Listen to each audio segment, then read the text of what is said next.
आपके साथ मयूरी श्रीवास्तव। आइए 5 बजे की 5 बड़ी खबरों पर नजर डालते हैं। सुपर 5 में फटाफट दिखाते हैं 5 बड़ी खबरें। नए साल में पूरा प्रदेश जश्न के माहौल में दिखाई दिया, तो वहीं उत्तर प्रदेश की योगी सरकार ने अब प्रदेशवासियों को बड़ा तोहफा दिया है। अब लोगों को अपने भूखंड और मकान के लिए एलडीए के चक्कर नहीं लगाने पड़ेंगे। घर बैठे सॉफ्टवेयर के जरिए अब आप अपना मानचित्र स्वीकृत करा सकेंगे, जिसके लिए आपको सॉफ्टवेयर पे ऑनलाइन आवेदन करना पड़ेगा। एलडीए की तरफ से नई बिल्डिंग बायलॉज के जरिए फास्ट टैग सिस्टम फास्ट पास लागू कर दिया गया है, जिसके तहत अब योजना का लाभ लोगों को घर बैठे मिल पाएगा। 30 तारीख को झांसी पहुंची सीबीआई की टीम ने एकदम झांसी में हड़कंप मचा दिया। यहां सेंट्रल जीएसटी पर छापा मारते हुए जो यहां की डिप्टी कमिश्नर हैं प्रभा भंडारी, उनको गिरफ्तार कर लिया। साथ में 2 अधीक्षक अनिल शर्मा और अजय शुक्ला को भी गिरफ्तार किया गया। इसके अलावा एक कारोबारी और एक वकील को भी गिरफ्तार कर लिया। 5 लोगों की जैसे ही झांसी में गिरफ्तारी हुई, इसके बाद हड़कंप मच गया और फिर सीबीआई ने ताबड़तोड़ छापेमारी भी शुरू की। सीबीआई की टीम सबसे पहले 30 तारीख को झांसी पहुंचती है। 30 दिसंबर को झांसी में सबसे पहले रेकी करती है। रेकी करने के बाद फिर 31 तारीख से अभियान की शुरुआत करती है। जैसे ही इन अधिकारियों को भनक लगती है कि सीबीआई की टीम झांसी आ चुकी है, अधिकारी अपना घर छोड़कर भाग निकलते हैं। लेकिन इनकी जो चौकसी थी, मुस्तैदी थी, इसके चलते अधिकारियों को इलाइट चौराहे से गिरफ्तार कर लिया जाता है। गिरफ्तारी के बाद जो इलाइट चौराहे पर लोग खड़े थे, उन्होंने वीडियोग्राफी बनाना शुरू किया। उन्होंने समझा कि कोई ऐसी अप्रिय घटना घट रही है, अपहरण टाइप की घटना हो रही है, कोई आया धक्का मुक्की हो रही है, इसके बाद कहीं कोई अप्रिय घटना न घट जाए।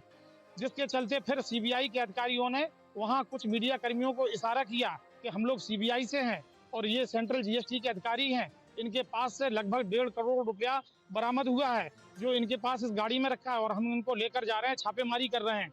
इसके बाद एकदम माहौल गर्म होता है और सारे मीडिया कर्मी से लेकर और जो झांसी के सियासी लोग थे, उनमें घमासान मच जाता है और लोग जानने के इच्छुक हो जाते हैं आखिरकार ये टीम कौन सी थी। टीम पहुंचती है इन अधिकारियों के घर पर और ताबड़तोड़ छापेमारी करती है। घर से चौंकाने वाली चीजें सामने निकलती हैं। 1 करोड़ 60 लाख के आसपास नकदी बरामद होती है। इसके अलावा सोने के ईंट और बहुत सारी ज्वेलरी प्रभा भंडारी के ही घर से बरामद होती हैं। और इसमें बताया जा रहा है बड़ा खेल है। जो अनिल तिवारी हैं, अनिल तिवारी का जो राजनीतिक रसूख है वो बहुत मजबूत माना जाता है झांसी में, जिसके चलते लगभग 20 साल से अनिल तिवारी झांसी में डटे हुए हैं। इसके अलावा जालौन में भी उनकी पोस्टिंग रही है। जालौन में भी उन्होंने काफी ऐसे काम निपटाए थे, जो गुटखा व्यापारी थे उनके साथ मिलकर भी काम निपटाए थे, जिसमें बड़ी तादाद पर पैसा आया था और कोई कार्रवाई नहीं की गई थी। अनिल तिवारी के मैनेजमेंट के टोटल यहाँ काम होते थे। अनिल तिवारी ही प्रभा भंडारी का मैनेजमेंट कराते थे। इसके बाद जो घूस का रुपया है, घूस की डीलिंग है, वो सारी डीलिंग अनिल तिवारी के द्वारा होती थी। अनिल तिवारी को सीबीआई ने स्पेशली तौर पर रेडार पर रखा है और जो अनिल तिवारी के भाई हैं, भारत सरकार के वो भी कर्मचारी हैं, उनसे भी कड़ी पूछताछ चल रही है और जो हमारे सूत्र बता रहे हैं उनको भी गोपनीय जगह रखा गया है। इसके अलावा जो लोहा व्यापारी है, उससे भी इनकी डीलिंग हो चुकी थी। साथ में सबसे बड़ी बात तो ये है कि जो 2 अधीक्षक हैं, अनिल तिवारी और अजय कुमार, इनसे लगभग 70 लाख की राशि जो है वो नगद घूस लेते हुए रगे हाथों पकड़े गए हैं और बरामद हुई है। जिसके चलते और मात्र एक कॉल से ही ये सारी बरामदगी हुई है। कॉल पर ही इन अधीक्षकों ने कहा था प्रभा भंडारी से कि जो रकम है वो आ चुकी है हमारे पास और अब इसके बाद इनका काम कर दिया जाए। जिसके चलते सीबीआई एक्टिव मोड पर आई और पूरी कार्रवाइयों को किया। इस ताबड़तोड़ कार्रवाई से फिलहाल अब झांसी में सनसनी फैली हुई है। इसके अलावा अभी जो कयास लगाए जा रहे हैं कि इसमें और बड़ी परतें खोलेगी सीबीआई और कई और झांसी से गिरफ्तारियां हो सकती हैं। मेरठ के जिला न्यायालय में सरकारी जमीन पर अवैध कब्जा हो गया है। ये एक हेरिटेज बिल्डिंग है जिसकी उम्र करीब 125 साल है और इस बिल्डिंग का स्वामित्व हाई कोर्ट का है। बावजूद इसके जिला न्यायालय परिसर में मौजूद इस जमीन पर रातों रात कब्जा कर लिया गया। 10 वकील हैं जिन्होंने इस हरकत को अंजाम दिया है और यहाँ पर जो स्ट्रक्चर था उसको हटाकर रातों रात एक चैम्बर बना लिया गया। ये चैम्बर अस्थायी रूप से तैयार किया गया है। इसके आगे पीछे और दोनों साइड में लोहे के जाल बनाए गए हैं और ऊपर टिन शेड लगाया गया है। टिन शेड बड़े गाटर्स पर है जिस पर एक फांसी का फंदा लटकाया गया है। अब स्थिति यह है कि पूरे कचहरी परिसर में हड़कंप मचा हुआ है। जब लोग यहां पर सुबह पहुंचना शुरू हुए तो उन्होंने देखा कि जहां पर हाई कोर्ट की हेरिटेज बिल्डिंग थी वहां पर अब अवैध कब्जा हो गया है। इस बिल्डिंग के बाहर जहां चैम्बर बनाया गया है 10 वकीलों के नाम लिखा हुआ एक होर्डिंग लगा है और ये लिखा गया है कि अब से ये जो चैम्बर है ये उन वकीलों का है। इस वकीलों के चैम्बर के अंदर एक ताला लगा हुआ है उस गेट पर जो आगे की तरफ खुलता है। वहाँ रात में सोने के लिए सारे गद्दे, तकिए और रजाई का इंतजाम किया गया है। वहाँ पर एक छोटा सिलेंडर भी है जिसके आगे की तरफ एक हीटर लगाया गया है। सुबह जब हुई तो यहाँ पर वरिष्ठ वकीलों ने इस बात का विरोध किया कि किस तरीके से हाई कोर्ट की ओनरशिप वाली बिल्डिंग पर कब्जा कर लिया गया है।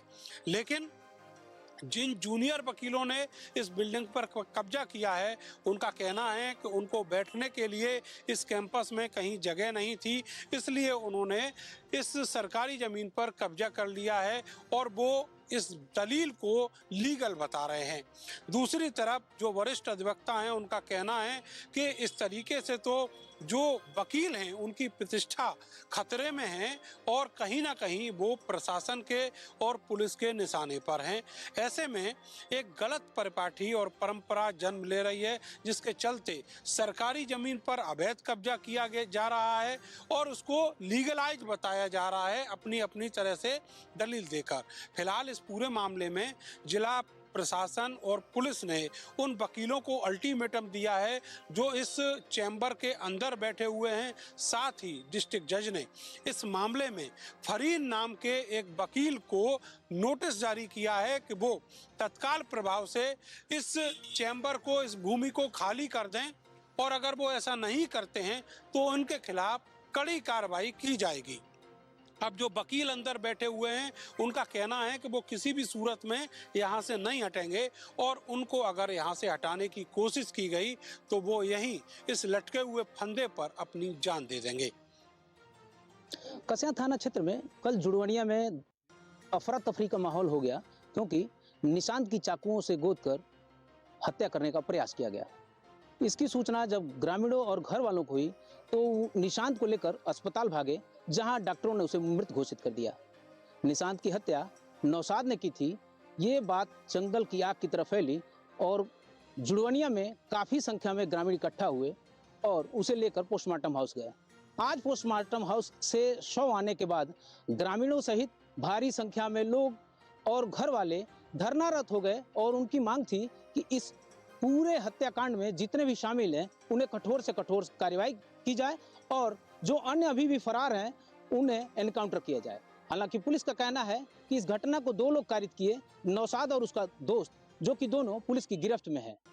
अब काफ़ी मान मनोबल के बाद पुलिस और प्रशासन अपने इस योजना में सफल रही कि इसमें जितने भी लोग शामिल हैं उन्हें कड़ी से कड़ी सजा दी जाएगी और अगर नौशाद का घर अवैध बना है तो उसे भी जमींदोज किया जाएगा।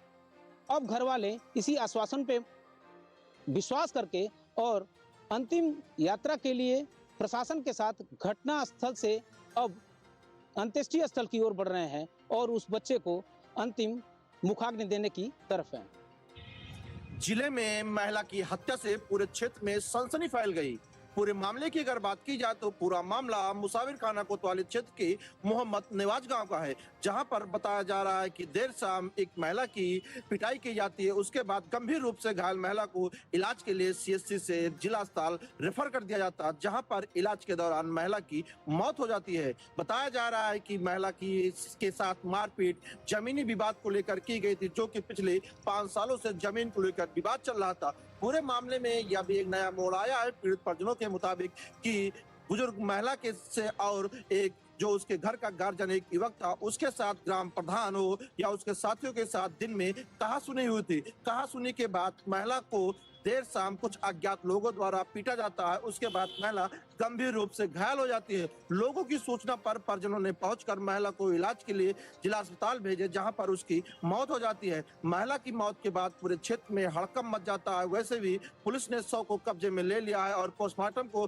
भेजकर विधिक कार्रवाई में जुटी हुई है। पीड़ित परिजनों के तहरीर पर पुलिस ने मुकदमा दर्ज कर लिया है। ग्राम प्रधान समेत उनके साथियों पर जो हत्या का आरोप लगा है, वो पूरे मामले को लेकर पुलिस विधिक कार्रवाई व जांच पड़ताल में जुटी हुई है। पुलिस का साफ तौर पर कहना है, विवाद कुछ भी रहा हो, महिला की के साथ मारपीट की गई और उसके बाद इलाज के दौरान उसकी मौत हो गई है। पूरे मामले को लेकर पुलिस विधिक कार्रवाई में जुटी हुई है। तो ये थी 5 बड़ी खबरें। अब देखिए 4 मिनट